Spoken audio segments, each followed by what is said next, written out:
What's up, everybody? This is your boy Time to Shine Ed, and I'm accompanied here by the executive consultant Kilmore Charles. Unfortunately, Joel is unable to be here yet again for another segment. It's okay though, because we're here, we're live, and we're on time. Oh Uh, yeah, we're here. We're live. I I really understand. do. You may not understand. So let's put the curtain back, right? Let's talk about why Joel can't be here, right? Joel can't be here because he is so embarrassed by the fact that I whooped that ass all season long to make it number one in the pick'ems. Like it just is what it is. Hey, I would be embarrassed too if my team was the Washington Commanders. I would be embarrassed too if I got my ass kicked by the exec consultant. But I should be used to it because I'm a fan of the Commanders and I'm always going to get my ass kicked by the exec consultant. So don't sit here. Don't sit here and act like that's not why Joel is not here. You got to be real with it. Be real. I mean, what can Okay. you say? I mean, the guy is not here. You would have thought that with the losses that came this week, we would have been the ones to That's what I'm not be in saying. this segment. But That's what I'm saying. A part I of would me like to wanted welcome both of you to the couch.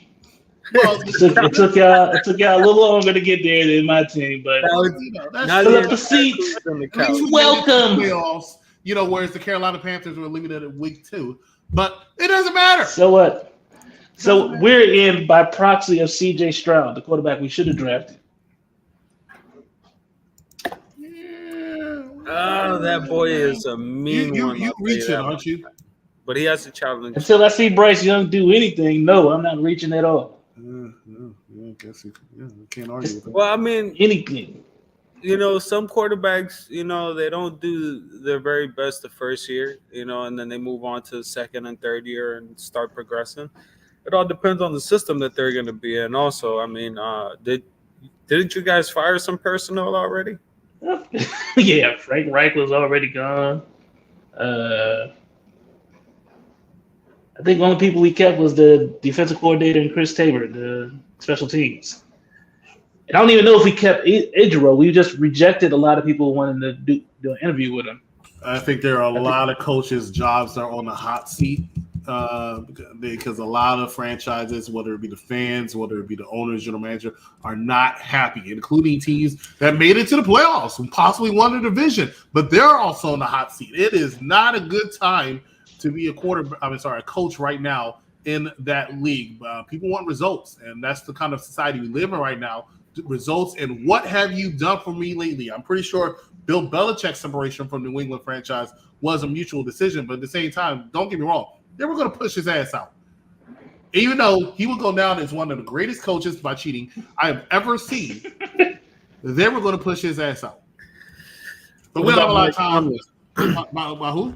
What about Mike Tomlin? He doesn't seem very happy. I mean, the man didn't. Mike Tomlin got up and walked out of a press conference when he was asked about the contract. I think that was very that was very tough. I thought his job was secure. You got one more year left in the contract. 17 years? That man said Never lost. And not for nothing, I don't like breaking a race into it, but I'm very proud of that being an African American male. But 17 seasons and never had a losing season, that's damn impressive. No, come on to Carolina, Mike. We'll take it. But at the same time, the owners are looking like, look, it's about the money, and yeah, you're doing a good job, but you on that whole time, you only won one Super Bowl, right? And you haven't been to Super Bowl in 10 years or 12 years. So, like, what are we doing for me lately? And but I know that's 13 years. I know that's a little wrong, but yeah, I will say this right now: Nick Sirianni's job is also on the line. I would keep Mike Tomlin. I might think about letting go Nick Sirianni. I've never really been a Nick Sirianni fan. I'll support him because he's a Philadelphia Eagle coach. But I've never really been a Nick Sirianni fan. I don't like his antics. I don't like his antics. He doesn't seem like he has command of that team. I think when they were winning and they were dominating like they were, and I'm not just saying as a fan, I'm just saying in general, that's what they were doing. He stopped being more of the leader and became one of the boys, and he should not have done that. Unfortunately, you can't cross that line. Mike Tomlin is in charge of that team. Even though Mike Tomlin used to be a little bit more animated on the sideline, he wasn't as much this season. I noticed that. He seemed a little bit more cool. He hasn't been animated since he got that fine for stepping in front of Jacoby Jones. Well, that was an accident, Oh, yeah, totally. Yeah. All Okay, right. Eddie, go ahead. Take over. So let's get this show on the road right here. The first Roll game on that this we're one. going to be discussing today is the Saturday game at 4:30 between the Texans and the Ravens. Texans coming off that victory. Everybody thought that they would possibly be knocked out in the first round. Obviously, I believe I mean I thought there was a good chance that they can get knocked out. They were playing the Cleveland Browns, if I'm not mistaken. So I didn't expect the Cleveland Browns to come off so flat and so unprepared like other teams in this playoff. Which we'll get into that a little bit further into the segment. But here we go, guys. I mean, CJ Stroud, man, he's been doing his thing and everything. I really like how the Texans came out gunslinging against the Cleveland Browns. Did not second guess what they had going on, considering the defensive power that Cleveland had, and they came out on top. And they deserve to be in this this talk for this week and in this game here. Unfortunately, I think this is just about the ceiling for the Texans because I just don't see them beating Lamar Jackson and the Ravens. Hopefully, they don't come off that jet lag of a bye week and everything. We know that happened the last time that Lamar Jackson won an MVP and got the first seed. They came out as flat as can be and fell on their faces. What are you guys' opinion on this matter? After looking at how the Texans went off on Cleveland, I don't know. I think they might actually have a shot at this. Like I gave it to the whole youthful thing for the Texans against Joe Flacco and the Browns. However, like not just how Stroud just slung the ball everywhere. How about like how Laramie Tunsil like pretty much single-handedly handled Myles Garrett every time he was on the left side of that field. Like Garrett got through a little bit, but it was on in the inside or on the right side of the field. So hey, Tunsil is that sneezed and blessed himself, right?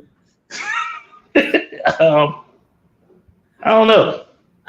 he could have been. I can't say I know the answer. I can't remember. No. He played for the Miami. Never mind. Yeah, he started off in Miami. Yeah, he played for Miami. It's a different player. I'm sorry, I didn't. Yeah, on one of them trades that didn't make sense. Yeah, he got to Houston, and any person that can hold up 1-on-1 against the likes of Myles Garrett, they earn my respect. So, with all that saying, I'm going to still say that Baltimore pulls this one out. I knew you. Yeah, I know. I did this. Even though Baltimore did the exact same crap. The last week of the season, they sat down 17 starters and let some team beat them. And then they had this week, so it's again 2 weeks off. They did the same thing they done the last time they got here and lost. But yeah, I think they're going to still pull this off for a win. Wouldn't surprise me if Houston wins, Texans, but Ravens. I'm picking the Ravens. Let me tell you why I agree with you. I picked the Ravens also, but I would have picked the Texans if they had to go through a different route. If this was the AFC Championship, I am more than positive the Houston Texans would have defeated the Baltimore Ravens. But because they're facing it so soon, I just don't see them beating a fresh Baltimore Raven team. I'm not saying the Baltimore Ravens going to Super Bowl, but of course, pretty much all of our picks for who was going to Super Bowl has been shattered almost. So I'll say I'm going to go with the Baltimore Ravens, and I hope I'll be rooting for the Houston Texans. I don't like the Baltimore Ravens. I'm not a fan at all for reasons I can't say because I'm unbiased. But they are going to pick up the victory here. Ladies and gentlemen, we're going to take a commercial break. This is going to be a rapid-fire show. Let me tell you something right now. Yeah. Rapid-fire, quick show. We'll be right back. Stay with us. You're watching. Hold on, Z. I got to tell you something. I got to ask you a question, okay? Yeah. Jake the Snake Roberts. Did he have a career or did he not have a career? I think Jake the Snake had a great career. Oh, Jesus Christ. This is the issue. This is the issue. What did he do? Not everybody can have a Triple H, Randy Orton, Ric Flair, John Cena, The Rock type career. Not everybody can do that. Okay, so a move that is arguably one of the best psychological moves DDT. that we can have in a DDT And a DD is something as simple as that today was a big deal back then because he made it that way. His psychology with a snake in the bag is storytelling in his matches. Okay, so how is a guy like that? A title. Andre the Giant had a title once and gave it away. Come on, you're like titles are meaningless. But all right, I got to tell you this though: did he or did he not destroy his career though? Who? Jake Snake. Did Jeff Hardy destroy his career? No. Sure. No. Hold on. At the end, he did. You're using a guy's personal transgressions against him in his career. If that's the case, Ultimate Warrior should have never been in the Hall of Fame. Right. Somebody give me 3 great Ultimate Warrior matches. He's been talked about on mad documentaries that he wasn't a wrestler. He was a product of the system. I can name one match. Okay. Yeah, WrestleMania with Hogan. Yeah, that's the only one that everybody says. Match. And by the way, the Ultimate Warrior is more famous today than whoever your favorite wrestler is. Yeah. What did he do? What did who do? Ultimate Warrior? No, AEW. No, Jake the Snake. AEW Dynamite show, which was talking about Jake the Snake Roberts, who's in AEW now. I will say that. Every single Wednesday, immediately after Dynamite, they're going to have a special guest this Wednesday. They don't know it yet, but I'll be on that episode tomorrow, so tune in for that. But in the meantime, let's talk about some football. Eddie, go ahead and take it away. All right, the next game we're going to talk about is a team that definitely had the biggest upset. The 49ers that played last week.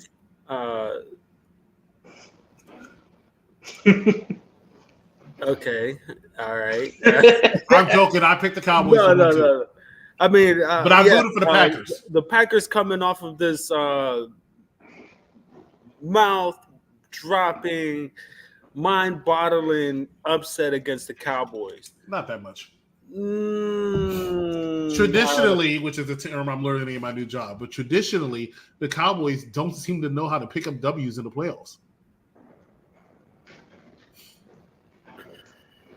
I'm sorry. Are you still thinking? I have nothing to. I have nothing to defend that with because as it stands, they have proven that in the many years that they've made it to the playoffs and absolutely let down their fan base. But this year was one of the biggest letdowns. I mean, this team that the Cowboys had was number 1 offense, number 1 team to play against at home, top 5 defense.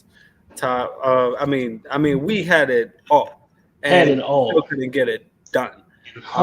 This boy Jordan Love came out here gunslinging like he was a merger of Aaron Rodgers and Brett Favre.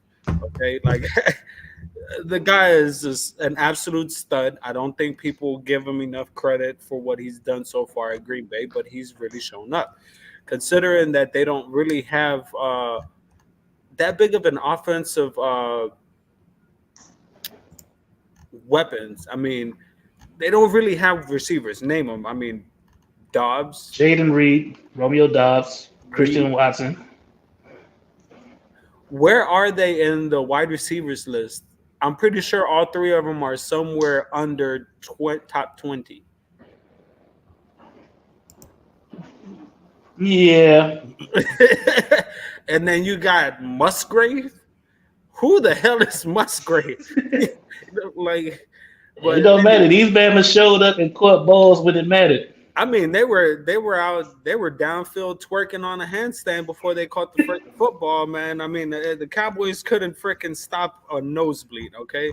My grandma with her rheumatoid arthritis can run through them gaping holes and not get any contact for the first 20 yards. Let's just say that. But let's go on and talk about this game a little bit. I mean, the 49ers are coming off of a bye week. The Packers, we just discussed the performance that they just had with the Cowboys. 49ers being one of the top 2 teams in the NFL, one of the top 2 complete teams in the NFL, and one of the favorite teams to go all the way to the Super Bowl. Brock Purdy coming out, and he's had a very good year, even though it wasn't as good as last year, of course, not being able to protect the football as well, falling behind, making a couple of bad plays and all of that kind of stuff, but they still pulled it off to get the number 1 seed. Deebo Samuels and company are coming in, and I expect them to get this done. I know a lot of people think that the Packers have an opportunity to upset the 49ers. Even though they did upset the Cowboys, the 49ers are just a totally different ball game. I just do not see the Packers coming off on top on this one. Okay. The 49ers going to win. I just, the Packers can't get lucky 2 times in a row. They're not that good. I mean, shout out to Jordan Love, who knows how to play some football at times when it comes to clutch, but they don't have enough firepower to defeat the San Francisco 49ers. And I'm not saying San Francisco 49ers are going to Super Bowl, but more than likely when you look at the remaining teams. I mean, the only team that can give them some competition is the Lions, and they're not a strong enough team. Like the 49ers win it strictly by default. They're just going to mollywop their way into the Super Bowl. Whether they win depends on whether or not they face the Ravens, but I do not want to see Ravens and 49ers for coaching reasons. I just don't want to see it because that's going to be the story that's going to annoy me. And isn't this a rematch from like some years ago? I don't know. Phil, go ahead. Yeah, when the Ravens, I think it was the Ravens played the 49ers. Yeah. And that was the Super Bowl where the lights went out. That is. Beyonce cut the lights out. That is. Mm-hmm. That is. That was like you should have put a ring on it. Phil, go ahead. Colin Kaepernick's only standout as, a quarterback in the NFL before he got kicked out. Hey. He got to the big game. He just couldn't seal the deal. If seeding was different and we did the whole Super Bowl picks again, I wouldn't have an issue with saying Houston versus Green Bay. However, because both of them are now playing well-rested first-seed teams, I see both of them taking L's here. And that's exactly what I was saying with the previous game. Right. Like if there was another game, any other team, including the Lions, I think the Packers would pimp slap right now. But because they're playing what I feel to be the best team in the league, off of being well rested, San Francisco is going to edge by them this weekend. The game's going to look a lot more interesting than I thought it was because Jesus Christ, I didn't expect this what I was seeing against Dallas at all. Well, the score was only about 16 points. That game was over. Like after Savage ran that second interception back for a touchdown, that game was over. The game was over by halftime. All right, by the time it was 27-7, the game was already over. Them 3 points that the Cowboys came out in the second half to put on the Packers didn't mean squat. Okay, the game was an embarrassment. It was an embarrassment, and Packers almost messed it up because they wanted to rest some of their starters and let Dallas come all the way back. Well, not all the way back, but close enough to be like, yo, maybe we need to start stretching and get back out here. We thought this game was in the bag. It ain't there just yet. Yep. It just goes to show that sometimes you can't pull your players too soon, and sometimes you just need to shut up and play football, man. Because the Cowboys did a lot of talking this year. Michael Parsons and everybody. Isn't that every year, especially their fans? They don't know when to shut the fuck up. Like they just talk and talk. More so the fans. It's not the Cowboys all the time. That's the fans. Out of everybody in this segment, fly, Eagles, fly. You're the loudest about your teams, okay? That's not true. Phil, you're the You are. You what?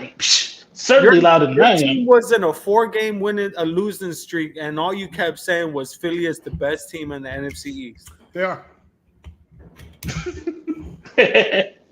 So we're all in agreement. The facts. Mollywop the Packers. The 49ers are going to beat the Packers. That's what we're saying. Phil, I got 49ers edging the Packers. I don't know if it's going to be a mollywop. That's pretty gay. God, I can't wait to say that. But ladies and gentlemen, we'll take a commercial break. We'll be right back. Stay with us. You're watching a popular review. We got George in the chat. He's right though. Briggs did dominate Mensa. Mensa always gets dominated when he's fighting by his damn self. He's literally the punching bag in the metaphor, and I don't like saying that because I like watching him in the ring. I do too. So I want to sit here and take a moment. Day one. I liked Briggs- watching him in the ring before he became part of the metaphor. I liked watching him. I became a fan, especially during that 5-man ladder match for the NXT. Right. I almost forgot that he was in Championship that. belt. Absolutely. I love And that. But now he's I- literally become the punching bag in metaphor whenever he has a solo match.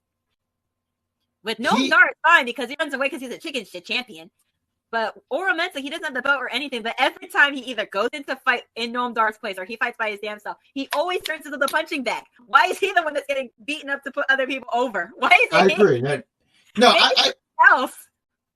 I agree because Mensah is so great. And I wanted to take a moment because, right, Briggs won. Cool for him. But Oro is just, I really want a lot more for him. I'm glad that you mentioned that. NXT episode immediately after NXT with the Wrestling Doll as well as Bad Guy Jack. Let's talk about this next game, which is some stupid. Jack gonna get a word in on the next segment. I hope so. At least one. It's almost like they're married, but they're not. They only live in the same state, But anyway, some stupid team that got lucky is facing the Detroit Lions. Now, that being said, I'm going to go first. Let me All tell you right, everybody, we're going to be discussing the Bucks and the Lions here. Let me tell you a story. My story is that last August. A tale of choking? Last August, I went to the city of Detroit, Michigan. And I realized that, one, Detroit is very hood, right? And it's You're not surprised by this? It was a little bit more than I thought. It is not a city that I will be going back to anytime in the immediate future.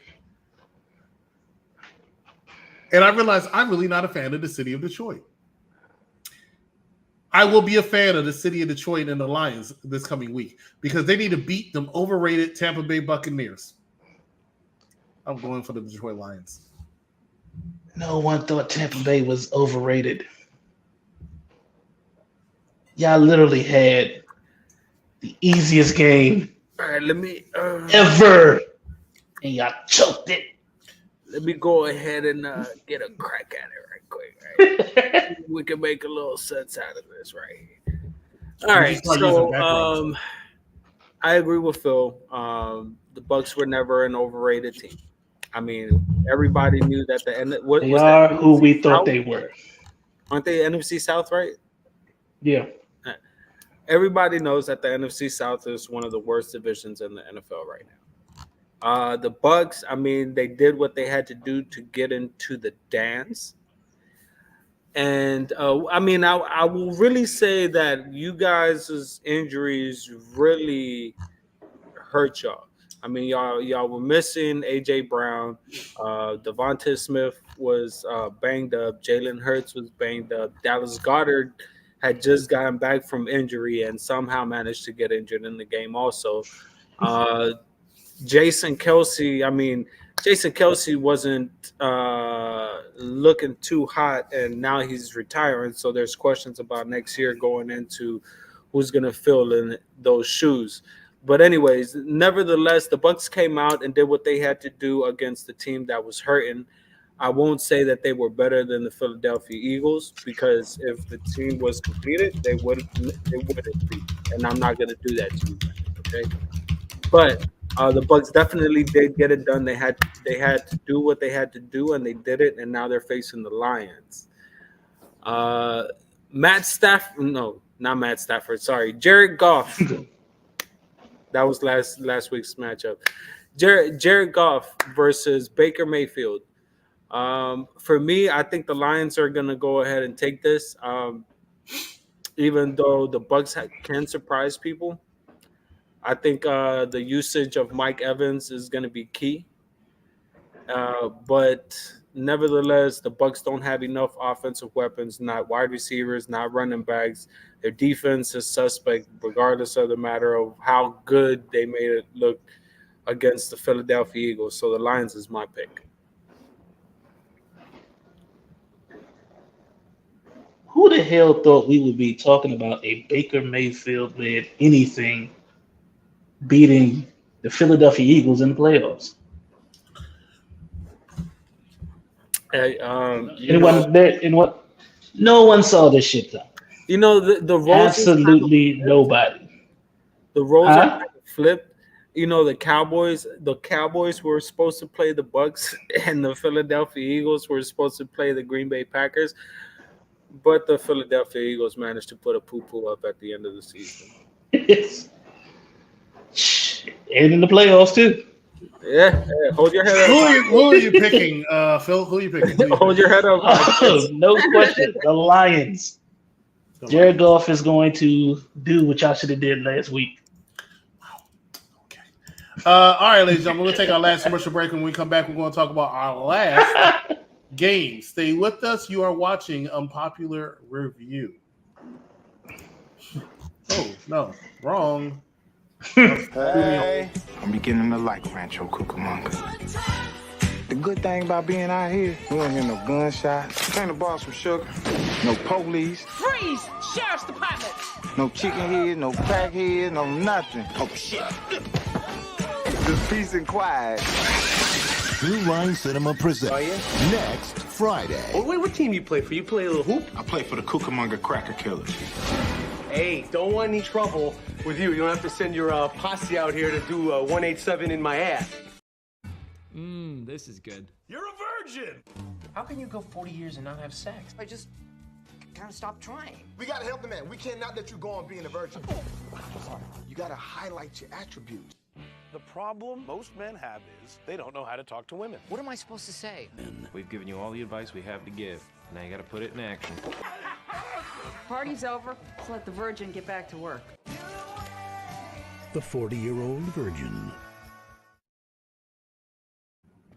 All right, next Friday will be reviewed tomorrow, and then next Tuesday, the 40-Year-Old Version. Let's go ahead and talk about this last game. However, it's going to be the Chiefs versus the Bills. Eddie, go ahead and take it away. Here we go with Patrick Mahomes and Josh Allen yet again, another showdown between these two teams right here. The only difference about it is no Tyreek Hill and a good defense for the Kansas City Chiefs. And, well, the Bills have a running game finally, and that defense is still standing out. What can I say about this game? I mean, I think this is going to be the game of the week. It's one of the most anticipated games. Can Patrick Mahomes really get it done with the lackluster of receivers that they have, facing off against this hot and extremely hot, no homo Bills defense? All right. So for me, I mean, the key thing here is going to be Josh Allen. Josh Allen's going to have to protect the ball, but he can't get too comfortable and hold the ball too long, because that Chiefs defense will find a way to put pressure on Josh Allen. What's my guy's name? James Cook. James Cook is going to have to play a big role in this also. He's going to have to do it via the ground, via the air. I believe that he can do this. For me, the pick for me is going to be the Bills. I don't see the Chiefs advancing more than what they have. It's all good. They won the game in the playoffs, more than what most people wanted to give them credit for, because of how different they look this year and how consistent they've been in the offense. So, for me, it's going to be the Bills. I don't think the Chiefs have enough offense, and that defense is nice and all, but unless they can put up points, which they haven't really been able to all season, consistently at least, the Bills, I mean, they mark up on anybody, man. So the Bills for me. I'm going to go with the Chiefs. The Chiefs are my new pick for the Super Bowl, and I just don't see the Bills getting lucky 2 weeks in a row. You know, it was just pure luck last week when they won their game.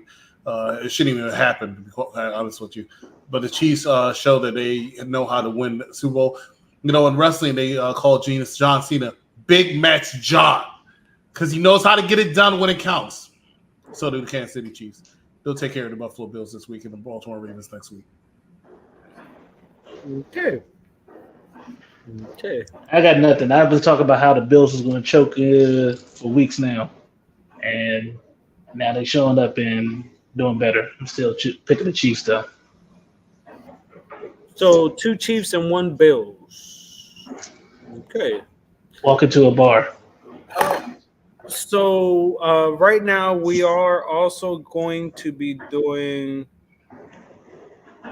Joel's Nothing because Joel failed to be here today. Go Commanders. Get well soon, Joel. Right. Where are his picks? In the room. Yeah, I'm trying to find him right now. I can't seem to find him. I can't find him. I didn't see him put the picks in the room. I saw Keith put the picks in the room. You're right. Oh, wow. You're absolutely right. He didn't even send in his picks. Yeah, Joe was a no-call, no-show. Joe.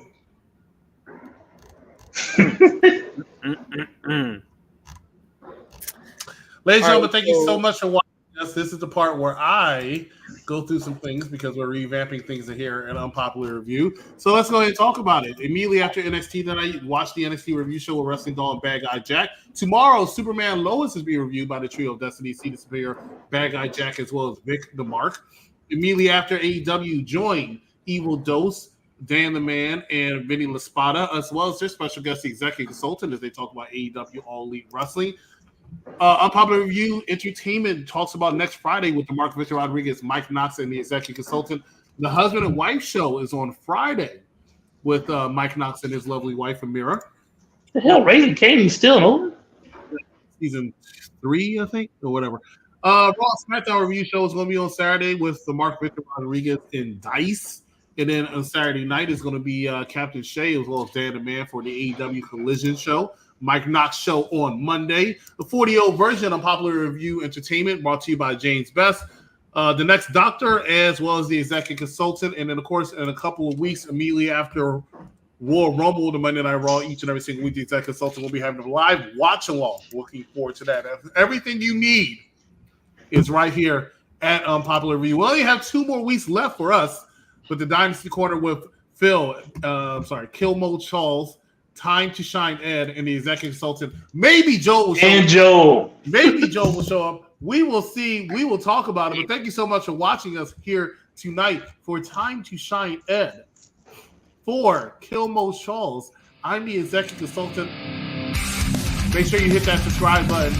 We'll see you right here. I see I'm being read the Cowboys. Told you the Cowboys and the Eagles were going to lose. Right. That was the only time the eagle cried is when they were flying. They looked down, they saw you, and they ran to a mountain. It was a better view. Ladies and gentlemen, thanks so much for watching us. We will see you right here next time on Unpopular Review. Good night, everybody.